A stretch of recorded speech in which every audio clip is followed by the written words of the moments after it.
교재 67페이지입니다. 엘리후가 첫 번째 변론을 끝냈으나 욥이 답변하지 않자 34장에서도 계속 자신의 변론을 이어갑니다. 앞장보다 더욱 공세적으로 욥을 공격합니다. 먼저 자신이 생각하는 욥의 악행을 공격하고 천지 만물을 다스리시는 하나님이 결코 불의를 행하시지 않는다고 말합니다. 또한 하나님의 의는 신분을 초월해 적용되기 때문에 결국 정죄받아야 할 사람은 욥이라고 강조합니다. 결국 엘리후는 욥을 피고인으로 고소하고 배심원인 지혜자들 앞에서 욥의 잘못을 낭독한 후에 하나님의 정의롭고 완전하신 속성을 근거로 그를 유죄 판결합니다. 벌써 11월이 됐습니다. 11월 한 달도 하나님 은혜 가운데 또 찬바람이 새벽에 부는데 영육간에 강건한 여러분들 되시기를 주님 이름으로 축복합니다. 우리가 어제 읽은 말씀 32장부터 37장까지는 엘리후가 지금 이제 새 친구에 이어 등장해서 욥에게 계속 훈계를 하고 있는 그런 장면입니다. 엘리후가 어제 말씀드린 대로 새 친구들보다는 상대적으로 젊기 때문에 연장자들이 말씀하는 걸 가만히 듣고 있다가 도저히 욥과 새 친구 사이에 논쟁이 더 심각해지고 서로 더 예민해지는 걸 보고 내가 비록 연소하지만 내가 좀 이제 이야기를 해야 되겠소 하고 지금 이제 이야기를 어제 32장부터 계속 이야기하고 있습니다. 자, 엘리후가 무슨 말을 욥에게 하는지 보겠습니다. 우리 4절 말씀 34장 4절 함께 읽습니다. 시작. 우리가 정의를 가려내고 무엇이 선한가 우리끼리 알아보자. 이게 엘리후의 기본적인 입장입니다. 우리가 정의를 가려내고 무엇이 선한가, 누구 말이 맞는지 알아보자. 그런데 이게 동시에 엘리후의 실수입니다. 정의를 가려내고 선한 것 무엇인지 알아야 하는 것은 하나님이 알려주셔야 되는 겁니다. 욥과 친구들 사이에 시시비비를 가린다고 해서 모든 문제가 해결되는 것이 아닙니다. 주어가 우리지요. 우리가 정의를 가려내고 우리가 무엇이 선한지 알아보자. 범사에 하나님의 뜻을 기다려야 하는데 우리가 주체가 돼서 우리의 힘으로 하나님 없이 하자. 이것이 실수인 것이죠. 그래서 첫 번째 기도 제목은 범사에 주님의 뜻을 묻게 하소서 하는 것이 기도 제목입니다. 하나님 앞에 정의로운 게 무엇일까? 하나님께서 정말로 선하게 여기시는 게 무엇일까? 그게 판명이 나지 않아도 더 마음을 열고 그때일수록 더 하나님께 기도하고 하나님 무엇이 정의입니까? 무엇이 선한 것입니까? 물어야 하는데 엘리후는 오랜 논쟁 속에서 지친 것은 일면 이해가 가지만 우리가 하자. 우리 힘으로 하자. 이게 잘못된 거죠. 성경 말씀을 구약을 우리가 쭉 읽어보면 가장 문제가 되는 게 바로 이 대목입니다. 우리가 하자. 하나님 필요 없다. 바벨탑을 왜 짓습니까? 우리의 이름을 내자. 우리가 하자. 선악과를 왜 따먹습니까? 선악을 너도 알게 된다. 우리의 힘으로 하나님 없이 할 수 있다는 것에서 모든 인간의 교만이 시작되는 것이고 그것에서 인간의 파멸이 시작이 되는 것이지요. 때로는 좀 답답해도 하나님이 분명하게 응답하시지 않을 때에는 더 기다리는 게 필요합니다. 급히 먹는 밥이 체하고 급하게 농사 짓겠다고 해서 내 마음대로 자연의 섭리를 거스리면 농사에 실패하는 게 당연한 이치입니다.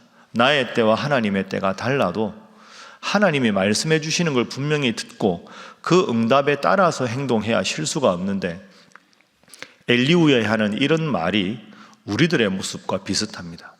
좀 더 기다려보면, 좀 더 기도해보면, 좀 더 명확해지면 하나님께서 다들 같은 마음을 주실 텐데 그걸 못 참고 내가 원하는 때, 내가 원하는 방법으로 하나님이 응답해 주지 않으시면 내 조급한 마음 때문에 우리가 하자. 하나님 말고 우리가 하자. 이런 모습이 우리 속에 많이 있습니다. 항상 기도하고 낭망하지 않아야 될 것이 이유가 여기에 있고 묵묵히 하나님 앞에 기도해야 될 이유가 여기 있습니다. 여러분, 내가 아니라, 우리가 아니라, 내가 원하는 때가 아니고 방법이 아니어도 하나님께서 분명하게 응답해 주실 때까지 또 묻고 또 묻고 또 말씀을 상고해서 늘 범사에 하나님의 분명한 뜻에 따라 움직이시는 여러분들 되시기를 주님 이름으로 축복합니다.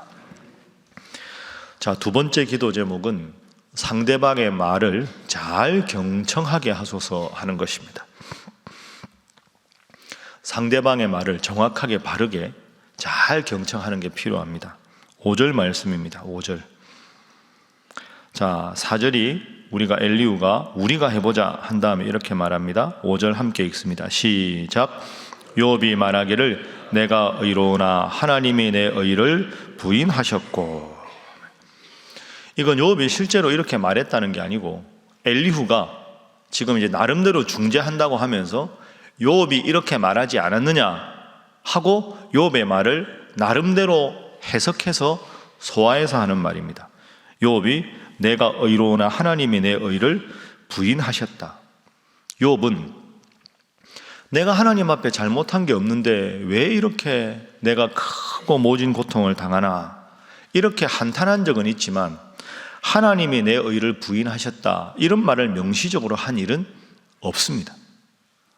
그러니까 욥의 핵심은 내가 큰 죄를 지어서 이 벌을 받는다는 것에 대해서 동의하지 않을 뿐이지 나는 완벽하게 의인이다. 나는 이 완벽한 의를 하나님이 부정하셨다. 이렇게 명시적으로는 말하지 않았습니다. 엘리후의 두 번째 잘못이 여기에 있습니다.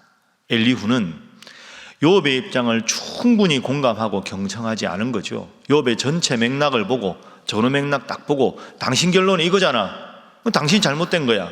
이런 식으로 지금 이야기를 하고 있습니다. 거듭 말씀드리지만 욥은 내가 절대적으로 의롭다는 말이 아니라 이 큰 환난을 당할 정도로 죄를 짓지는 않았다. 다시 생각하고 다시 생각해도 그건 아니다. 이렇게 말하는 것인데 그 말과 엘리후가 5절에 욥이 이렇게 말했다고 인용하는 것과는 차이가 있죠. 하나님이 내 의를 부인하셨다. 욥은 이렇게 말하지 않았습니다. 여러분, 이게 미세한 차이 같은데 참 큰 차이입니다. 우리가 누군가와 대화를 할 때나 아니면 여러분에 관한 이야기를 다른 분을 통해서 들을 때 나의 의도와 전혀 관계없이 차라리 악성 루머는 대적하기가 쉬운데 비슷한 것 같은데 왜곡할 때 이걸 한자로 사입이라 그러죠. 비슷할 사자에 말리을 이자에 글을 빗자.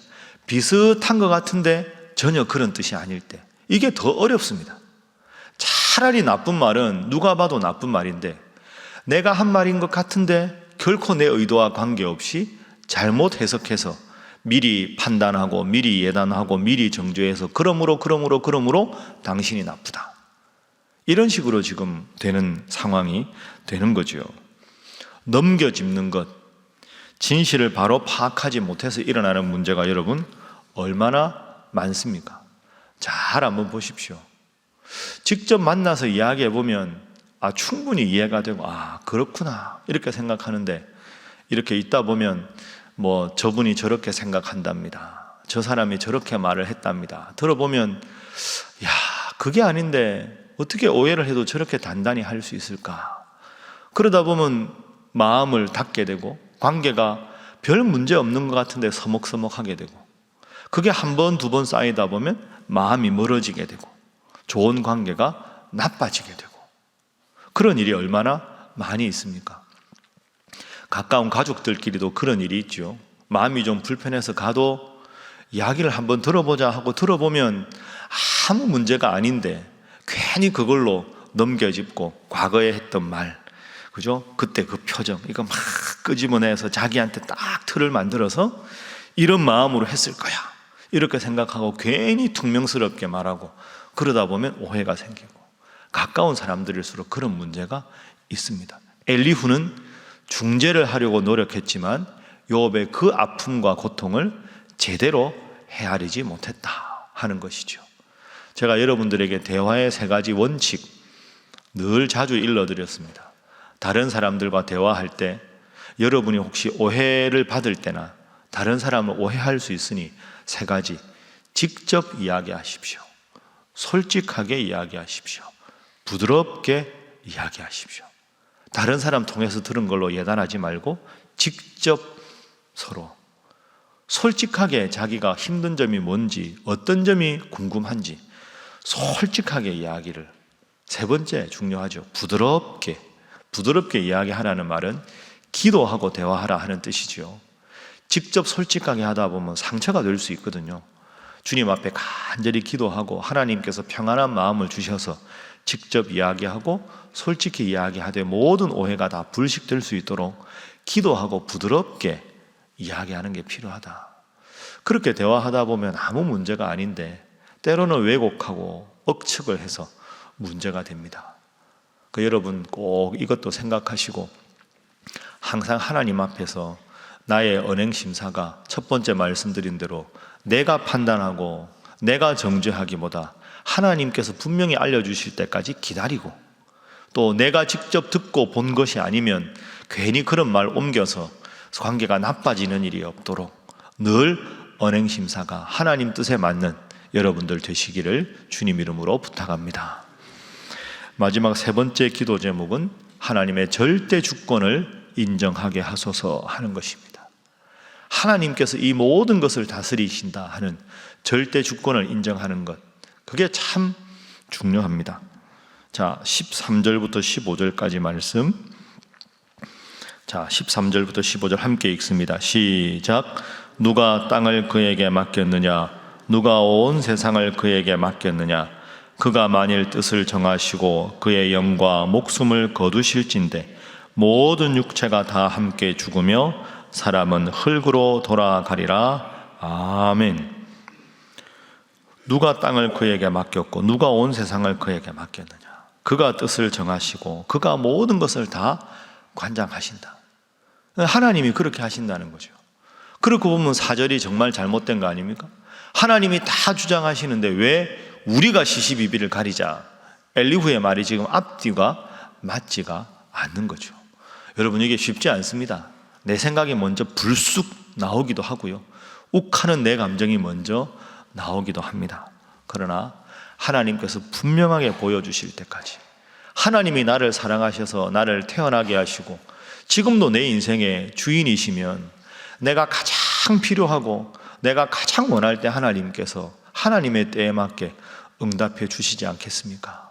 11월 한 달도 하나님께서 여러분을 지켜주시되 하나님께서 내 인생의 주인이다, 우리 교회의 주인이고 우리 가정의 주인이다 하는 걸 분명하게 믿으시고 늘 하나님의 절대 주권을 믿고 내 인간적인 생각이 앞서고 내 인간적인 판단이 앞서서 실수하는 여러분이 아니라 범사에 하나님을 믿고 의지하시는 여러분 되시기를 주님 이름으로 부탁합니다.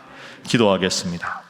하나님, 저희로 하여금 범사에 하나님의 뜻을 기다리게 하시고 오해와 억측이 아니라 직접 솔직하게 부드럽게 잘 경청할 수 있는 마음 허락하시고 범사에 하나님의 절대 주권을 인정하고 기도 가운데 말씀 가운데 분명히 하나님 주시는 응답에 따라서만 살아가는 지혜로운 자가 되게 하여 주옵소서. 이번 한 달도 그런 삶을 살게 하시고 우리의 언행심사가 하나님께 영광 돌리며 우리 신일교의 모든 결정이 은혜 가운데 주의 뜻대로 되게 하여 주옵소서. 또한 여러분 각자를 위해서 오늘 또 금요 구역 모임과 오순절 집회를 위해서, 선교사님들 위해서, 이 나라를 위해서, 한국교회를 위해서 다 함께 주님 앞에 기도하겠습니다. 주여 믿습니다. 주여 믿습니다. 주여 믿습니다.